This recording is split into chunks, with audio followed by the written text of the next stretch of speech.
તે સુવાર્તા પર વિશ્વાસ રાખીને એનામાં વચનના પવિત્ર આત્માથી મુદ્રાકિત તે ત્યાંમાં એક વચનના પવિત્ર આત્માથી મુદ્રાકિત જાય આંખે હાલેલુયા હરેક માં આપે તો પવિત્ર આત્મા યાદ છે હરેક માં હું ત્યાં પવિત્ર આત્માથી મુદ્રિત રાંધો છે ને તો વચનમાં લખલા હે રોમા 8 અધ્યાય 9 વચનમાં જો કોઈને ખ્રિસ્તનો આત્મા નથી તો ખ્રિસ્તનો નથી હાલેલુયા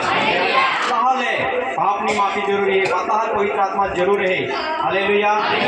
सत्यના વચન તારણની સુવાર્તા હોનાય વિશ્વાસ હોય કે ઈસુ ખ્રિસ્તમાં કાયો હોય પવિત્ર આત્માથી મુદ્રિત હોય આપે હા આત્મા દેવના પોતાના ધ્રજ અને તો પવિત્ર આત્મામાં હે તેવા પોતાના લોક હતા ત્યાં હાલેલુયા એવા લોક હે કે ખબર પડે તેવા લોકો હતા હાલેલુયા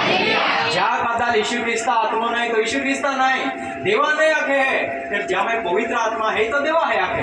કેમ કે જેટલા દેવના આત્માથી દોરાય છે તેટલા હાલેલુયા હરેક મહાપાયા આત્મા જન્મ રાંધો છે અને હરેક મહાલ તો પવિત્ર આત્મા મેળાતો છે અને પવિત્ર આત્માથી બધાય ચાલાનું છે અને તો આત્માથી ચાલનારો દેવા ભો હે અને આત્માથી ચાલનારો ઠેઠ કેસ લોકો જાય મહિમા લોકો પહોંચી જાય હાલેલુયા